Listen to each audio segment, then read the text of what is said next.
We'll be starting the stream momentarily, guys. Gonna give everyone a minute or two to get in, and we will start the video analysis.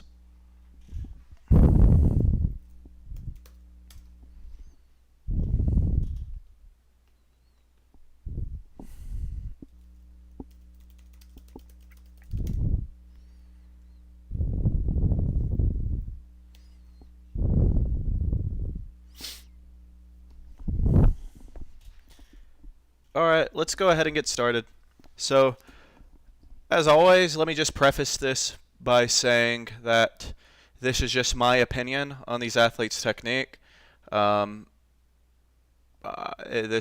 take this as fact, or that I'm saying that everything that I go over in the stream is right and anything that anyone says differently is wrong. Just one of many opinions, many different ways to teach technique. Many of those different ways are very successful, so keep that in mind. Keep an open mind. So I had, how many videos do I have? I have 7 videos that I'm going to go over today. In my Instagram story earlier, I had people request to have their videos gone over, and then this was probably the most requests that I've ever had, so I had to limit it down to 7 videos. So let's get started. So this first athlete, he's snatching in a parking garage, and I'm guessing that this isn't his normal gym, or maybe his gym is out of a parking garage, I don't know. But what I'm going to do, I'm going to play the video full speed one time through, then we're going to go over it and break it down, and then after I go over each video, I'm going to pause for a minute, and if any of you have any questions, type it throughout when I'm going over this lift, and during that minute pause, I'll answer any questions that you guys may have. So okay, let's watch this full speed and then we'll go over it.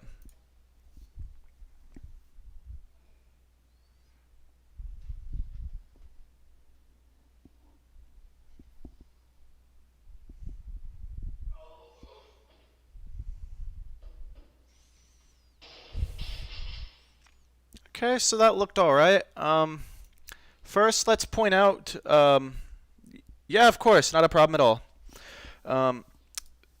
So I like to point out what the athlete did right. So one thing I really like about his pull is how close that he keeps the bar. So he starts with the bar close, but just look, throughout that pull, that bar stays very close to his body. Even in his extension, the bar is still kept pretty close to him. Now, notice that he steps forward when he receives the bar and as he's recovering.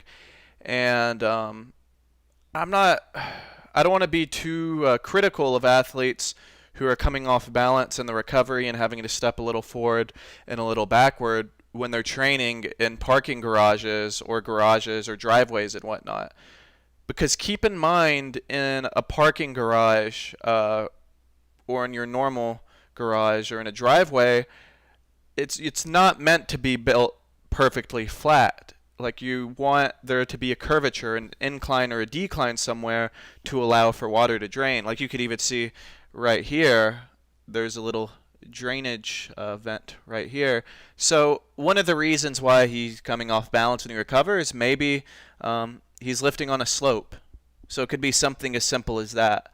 But if we watch the same lift and he still happened to step forward as he was recovering, this is one thing I might have him address to see if it helps. So from the floor to the knees, for you guys that have tuned into my last streams, from the floor to the knees, I prefer for athletes to really focus on keeping their back angle constant when the bar is pulled from the floor to the middle of the kneecap, or a simpler way to think about it, I'm particular about their hips and shoulders rising upwards at the same rate. So just look at his back angle. I'm going to try to draw a line right here if it works. Oh, I know what's going on. Yeah, so look at his back angle right here. It's maybe too big of a line. Yeah, this will work. Take note of his back angle right here, right before the bar comes off the floor. And let's play the video and pause it when the bar is at his knees. So we are going to draw a line right here and then compare these two lines. Now, it's not so apparent from this angle, but you can kind of notice that the distance from here to here is less than the distance from here to here. So what that tells us is that his hips rose more than his shoulders did when he pulled from the floor to the knees, or another way to think about it, his hips were rising at a quicker rate than his shoulders were. So say if maybe this is the distance his shoulders traveled from the floor to the knees, this is the distance that his hips traveled. And you can just see, or oh, you can't see it on the Instagram video right there.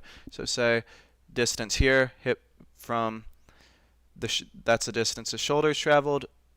Maybe this is a distance his hips have traveled. So long story short, his hips rose more than his shoulders. So a simple cue to think about is to keep your chest up off the floor, or just to think about the hips and the shoulders rising up at the same rate. So yeah, if you're watching this video, that's what I would think about. Just keep your chest up off the floor, or lead the pull with the shoulders. Every inch that bar comes up off the floor, the shoulders have to come up an inch. And something I want to note is that this athlete does have a hint of a lean back at the top of his pull and hops back at the top of his pull.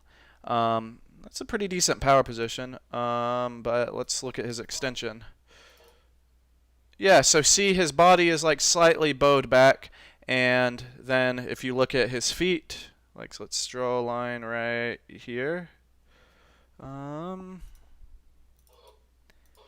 He hops back a little on the catch. And so hopping back isn't necessarily a bad thing so long as the athlete is hopping back and the bar is also going back, so the bar lands directly over him. So maybe you could make an argument that he needs to try to extend a little bit more up, because if you're leaning back and jumping back and the bar is slightly in front of you, then you might be jumping back too much. So, which I personally would lean towards addressing the pull off the floor, but that might be something another coach would say. All right, do we have any questions? And let me scroll through here for a second.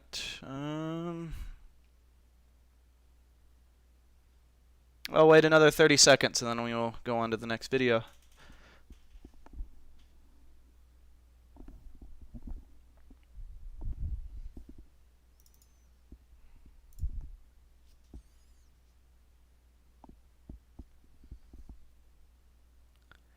All right, let's get started on this next one. So let's play it through one time full speed, and then I'll share my thoughts.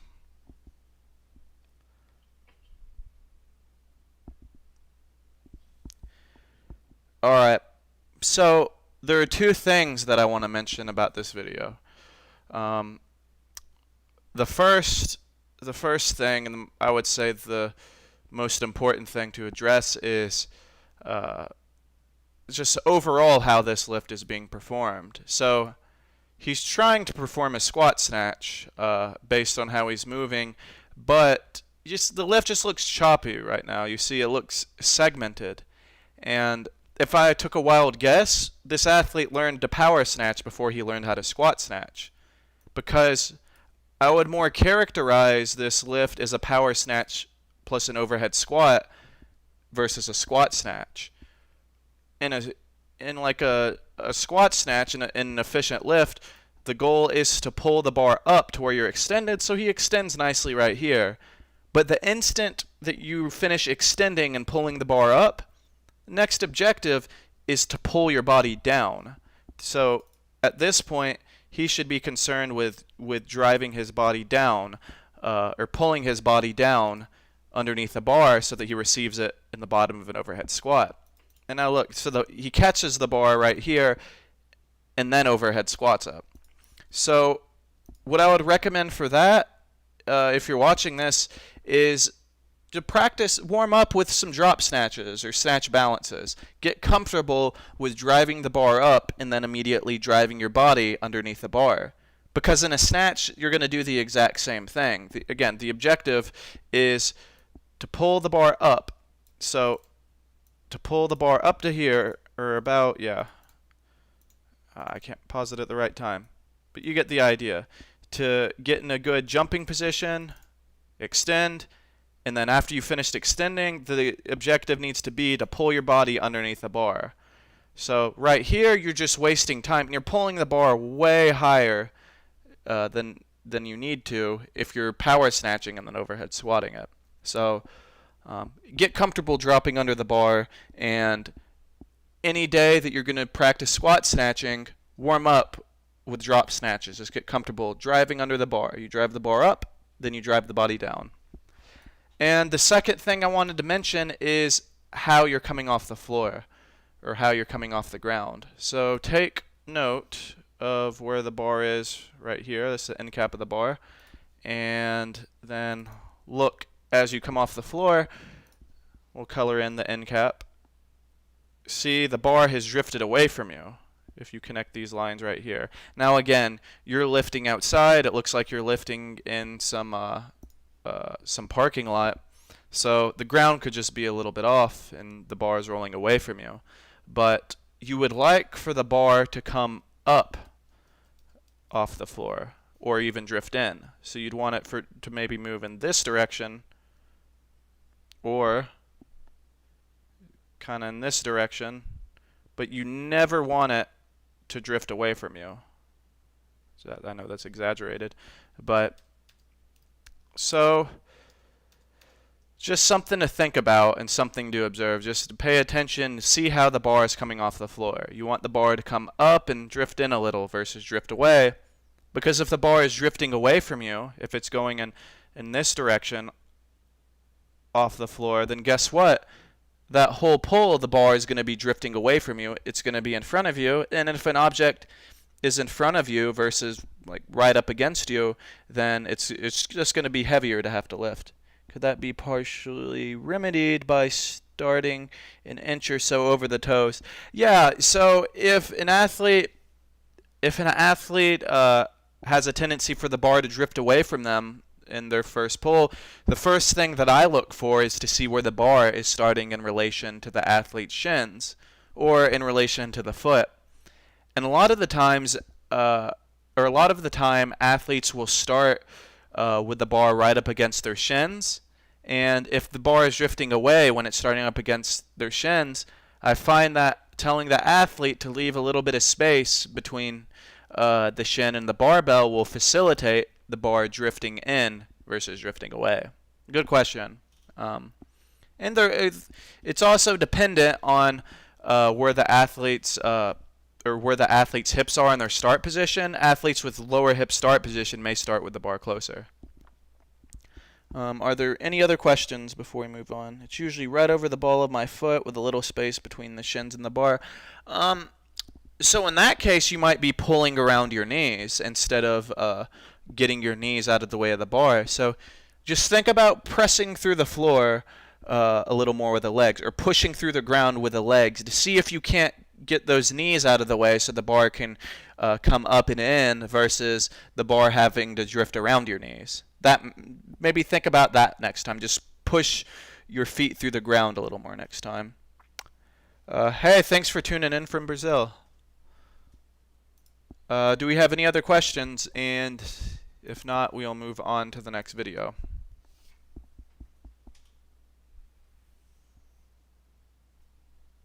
Yeah, of course. Of course. All right. No further questions. Let's move on to the next lift. All right. So this video, it's kind of hard for me to really see anything. Like if you're shooting a video almost directly from the front, you really don't have such a good idea of what's going on with how the bar is moving, and you can't see too much of what's happening with the body. But we'll go ahead and watch this video.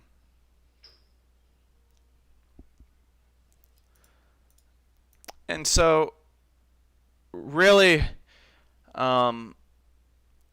there's a balance issue if I had to guess. Again, I can't do too good of a job assessing this lift, but the one thing I did notice was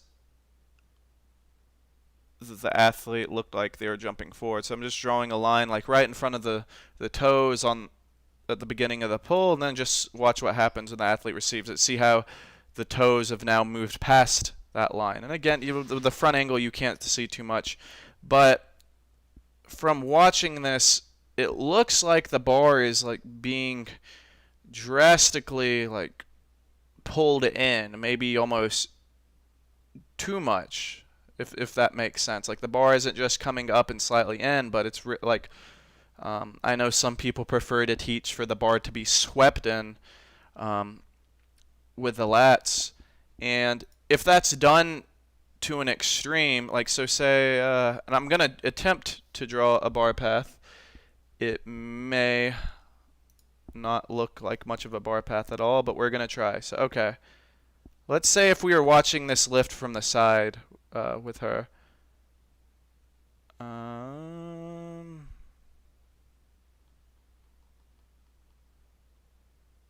All right. Can you guys kind of see that? I know it's hard. Maybe you can see it. Oh yeah, I know it's a pretty beautiful setup that they have. But so okay, this is a pretty sloppy bar path of a snatch if you're watching from the side, and so the bar never travels in a perfectly straight path and never a perfectly linear path. You see, it's kind of like what coaches referred to as like the modified S curve. So from the floor all the way up to the hips, the bar kind of drifts in towards the body. And about right here is where the bar contacts the hips and brushes past. And then once the athlete extends and then is pulling under the bar always has this characteristic hook or loop going from the hips to overhead.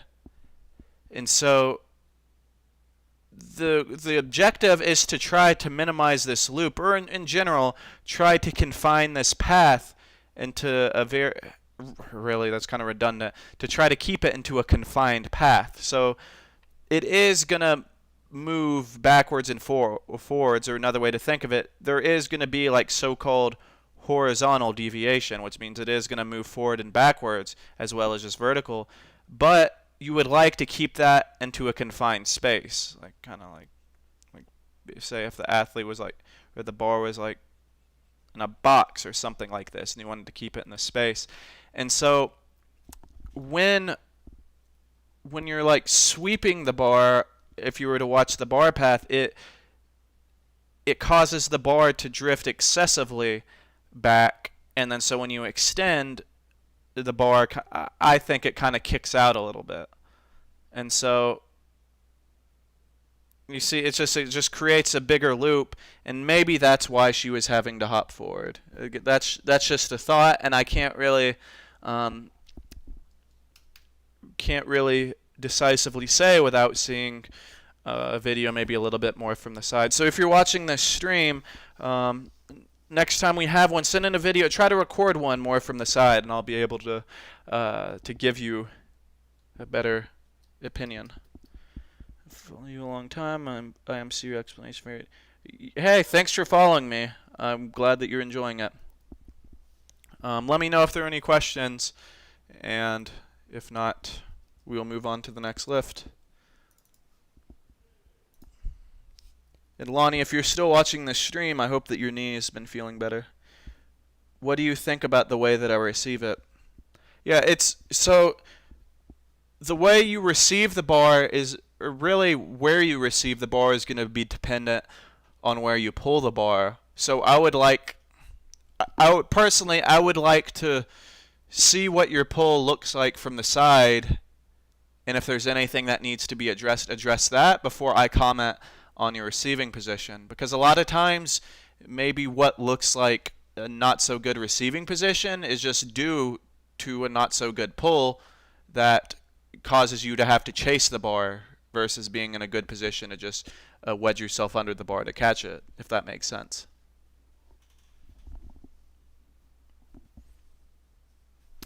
Alright, so we are going to move on to this next lift. And it looks like this athlete is lifting in their living room. Or we could call it the lifting room. Haha. I feel so clever for that. That's a pretty snappy lifter, and she has a good bottom position. Alright, so she's lifting on carpet, so maybe it isn't the most ideal surface. You would like to lift on a solid surface, but if I recall correctly, this athlete, she was going to be attending my workshop in New York, or maybe she just lives in New York. Maybe I made that up. So I'm guessing that they're still on quarantine right now. But all right. So let me watch this lift again. Okay. So really, that's a good extension right there. So from the floor to the knees is the main thing that I see that needs to be addressed. And let's draw a line for this back angle again. So let's get this pen ready. All right. So here is her back angle before the bar comes off the ground. And here is her back angle when the bar is at the center of her kneecap. Right here. All right. And so for the people that have been watching my stream from the beginning, what do you see about her back angle? So it's obviously different, but I want you guys to tell me what changed. And I'll wait for about 30 seconds.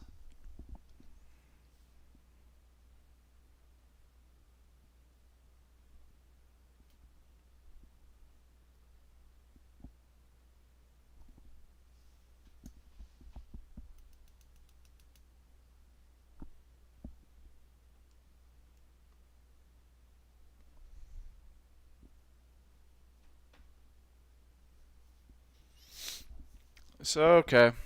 And I just realized that I didn't have a... Yeah, sorry, I just realized I didn't have the camera centered like I should. But that was on me. Yeah, you guys, so what I'm having to do, I'm streaming this on YouTube, and then I have my iPhone looking at my computer monitor so I can stream it through IG. So I'm not always going to have the video centered with my phone, so just holler at me if it's not centered and I'll straighten it out. Alright, so I'll go ahead and tell you. So look at her hips and shoulders, or really her back angle, before the bar comes off the ground, and look at her back angle when the bar is at the middle of her knees. And you could see that her hips have traveled a much greater distance than her shoulders have. So this is a distance that her shoulders have traveled from the floor to the knees. This is a distance that her hips have traveled from the floor to the knees.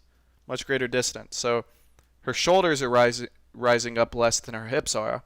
So just what I told the other athlete, think about keeping your chest up off the floor or leading the pull of the shoulders. You would like for this back angle to stay about the same. So what this is right here, you would like for her back angle, you would like for her shoulders to be more up at this point right here. So maybe her back angle would look more like this at this point. So you see shoulders are here, and maybe you would like for them to be here. So just lead with her shoulders more off the floor. Yep, you're absolutely right. Her hips rose up quicker than her shoulders. So yeah, just keep your hips and shoulders rising together. Or another way to think about it, pretend that someone has a string tied to your mid to upper back, and they're tugging on the string from when you're pulling from the floor to the knees. Just kind of a mental trick to try to keep your chest rising up off the ground. Do we have any questions? And if we don't, we will move on to the next lift.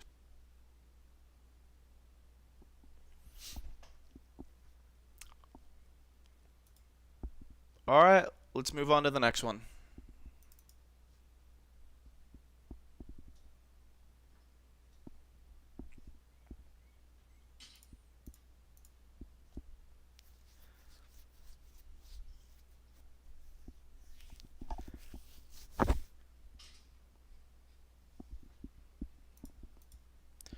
Alright, so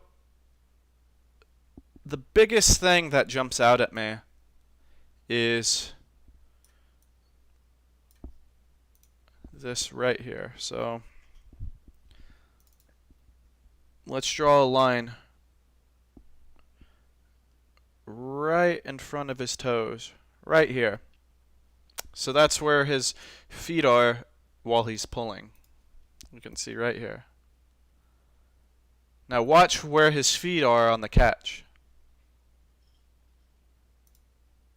You see that right there?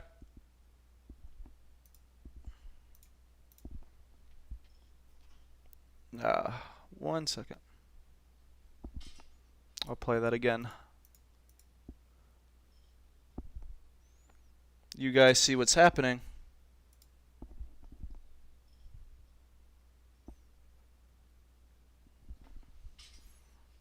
He's hopping forward, and the reason he's hopping forward is because he's cutting his pull short. He doesn't fully extend at the top of the pull.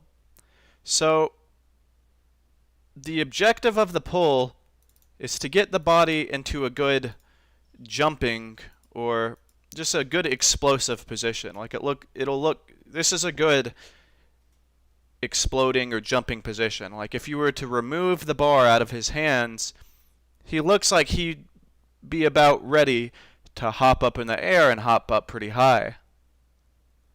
But the purpose of getting into this explosive, this power position, this jumping position is to extend, is to jump. You're not jumping up in the air, but the body mechanics are very similar. You're jumping the bar over your head. You're not jumping up in the air. And he doesn't actually extend his body at the top of the pull. Like there is no straightening at the top. You could see his knees. This may be as much as his body has extended, and you would like for the whole body to just about form a straight line. So you would like for like his knees to be just about straight. You would like for his hips to be just about straight, and his body to be just about straight, maybe a hint of a lean back. But instead, his shoulders are pulled back. It looks like maybe he's throwing his hips into the bar. That could be part of it. He's trying to thrust his hips forward. But biggest thing I notice is that his knees are nowhere close to being extended. If you can see right there, they're pretty bent.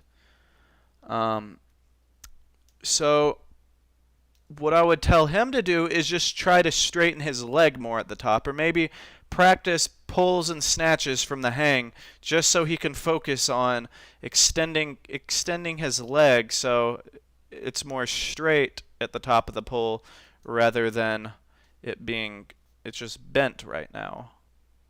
Like this is the angle of his leg right now, and that's the most extension he gets. Like now the leg doesn't have to be full necessarily, like completely locked out, but you want it pretty straight.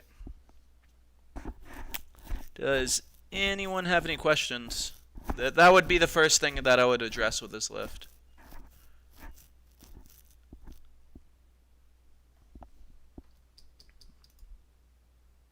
I'll pull up the next video, and if you have a question or two, chime in before. Alright, we'll move on.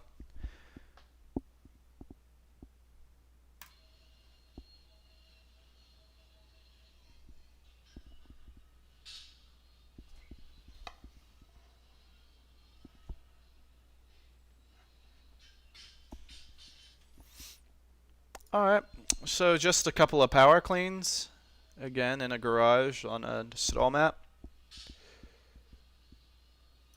What would you do to work the bar path around the knees?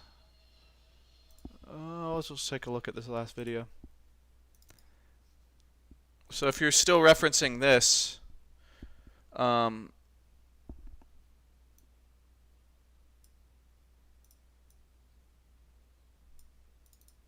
he gets the bar around his knees alright. I guess you're just talking about in general. So if an athlete has trouble getting the bar from the floor to the knees, like say if the bar is drifting away from them, their athlete scrapes their shins, that's a sign. So my coach would say, okay, they're not getting their knees back, or they're not getting their knees out of the way. And that would just be a matter of teaching the athlete to use their legs to get the bar off the ground, like almost thinking of it as like pushing through the ground with the legs versus pulling the bar up, because sometimes when athletes think pull, they're mainly thinking of the back, but you're trying to use the legs a lot to get the bar off the ground. Any other cues to help with full extension? My coach would use the cue lengthen your body at the top of the pull. I like using the cue straighten the legs at the top. Tommy Kono, he would use the cue to try to stretch your body up towards the ceiling. So maybe one of those might help to try to visualize. So, God, I say so a lot.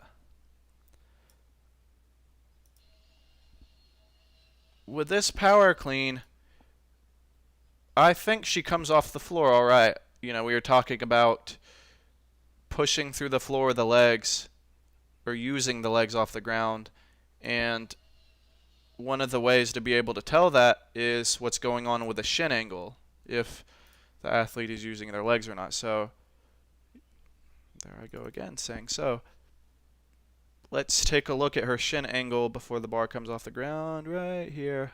I know it's hard to see on this video. And then when the bar is at about the knees, you see her shins are not so inclined forward anymore. They're about perpendicular to the ground, or able to form a right angle with the ground. That's what you want. That's what you want to see. And that's a telltale sign that the athlete is using their shins to get the bar off the ground. Or not using their shins, using the legs to get the bar off the ground. Their shins go from being inclined forward to perpendicular to the ground.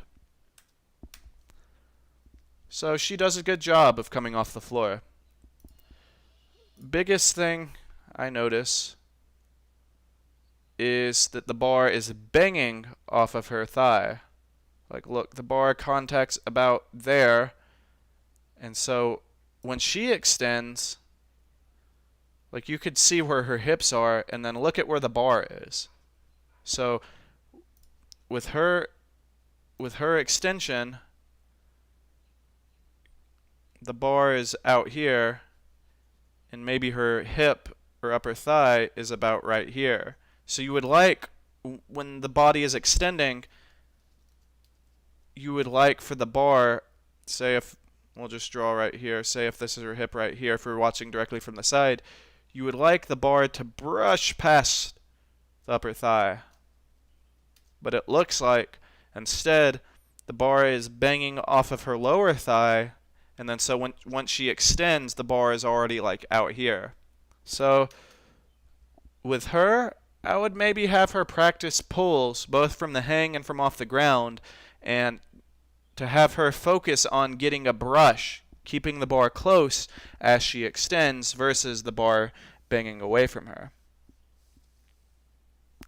So that's that would be the one thing I would try to address with her. And so the bar does crash a little, but I mean, as I've mentioned in previous streams, technique errors or technical faults that happen in the earlier portions of the lift will affect your technique in the later portions of the lift. So in the order of addressing technical faults, typically if you resolve something in the beginning, it's much more likely to fix things later on in the lift.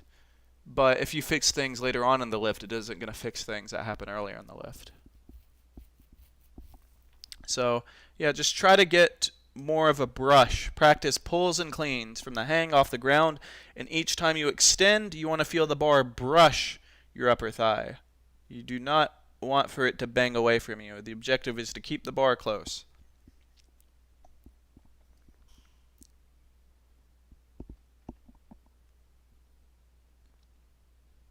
So Jordan, if you feel like you're pulling with your arms, then try to think about keeping your arms relaxed next time. Just arms nice and loose during the pull. If you want to feel the tension on the back and the legs. And we have just one more video. And this is from one of our athletes doing our Voodoo solution programming, Miss Reagan, and I think this is about 85% of her 1 rep max.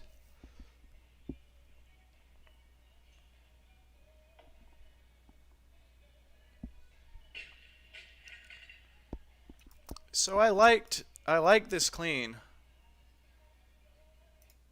She used to have a tendency to sit back on her heels in the pull, but as you can see right here, she's staying pretty flat in her pull. She's staying pretty balanced, so I'm happy with that. Pulls a bar to her shoulders, stands right up, and she also used to have a tendency of rocking back on her heels in the jerk. So I don't really see that so much. This split position, this is a sign that she's landing with more weight on that front leg versus her back leg. So what I'm noticing is a shin angle right here. So when you land in a split, you would like, I'll draw right here first. So say if this is an athlete's shin, and then this is an athlete's foot, you'd like it to form a right angle. Or you'd like the shin to be perpendicular to the ground, straight up and down. And notice how her shin is inclined forward. That's either a sign that the athlete hasn't gotten their front foot out enough, but I think in this case this is because she's landing with more weight on this front leg than this back leg. So when you land in a split, you would like half of your weight to be on the front leg, and then you would like half of your weight to be on the back leg. Much more stable, much more balanced that way. And if you're landing with more weight on this front leg, then your weight's going to pitch more forward, and if the weight's pitching more forward, guess what? This knee is going to go more forward. That's going to pull that shin forward or cause it to incline forward. So really all I would tell her is to think about landing balanced when she hits a split. You want to land balanced. You want to have half of your weight distributed on that front leg and half of the weight distributed on the back leg. So really all I have to say about that, having less and less to say to correct on her lifts and just more and more to point out that she's doing right. I got through those videos pretty fast, so can hang around for a minute or two if you guys have any questions about what we just went over or any training technique questions in general. Yeah, ask away.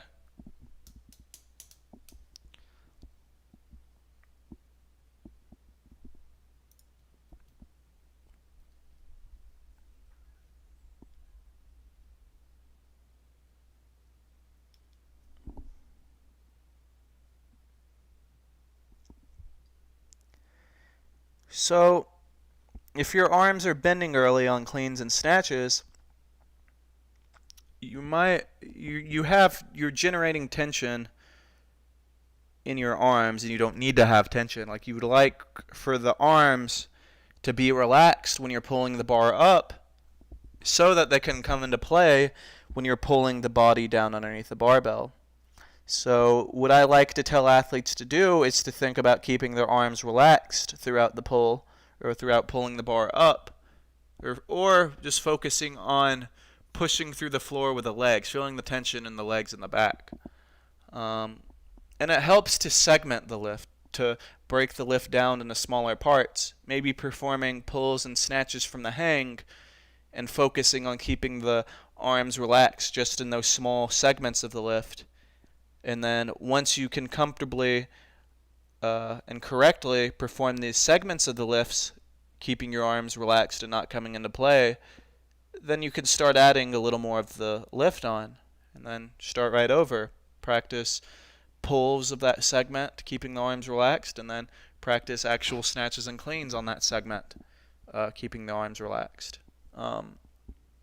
Just breaking the lift down into smaller pieces, doing the small pieces properly, and then piecing the movement back together and doing those added pieces properly. Yeah, hope that helps. All right, guys, so I'll be getting off here. Thank you again for tuning in. I hope you found that useful.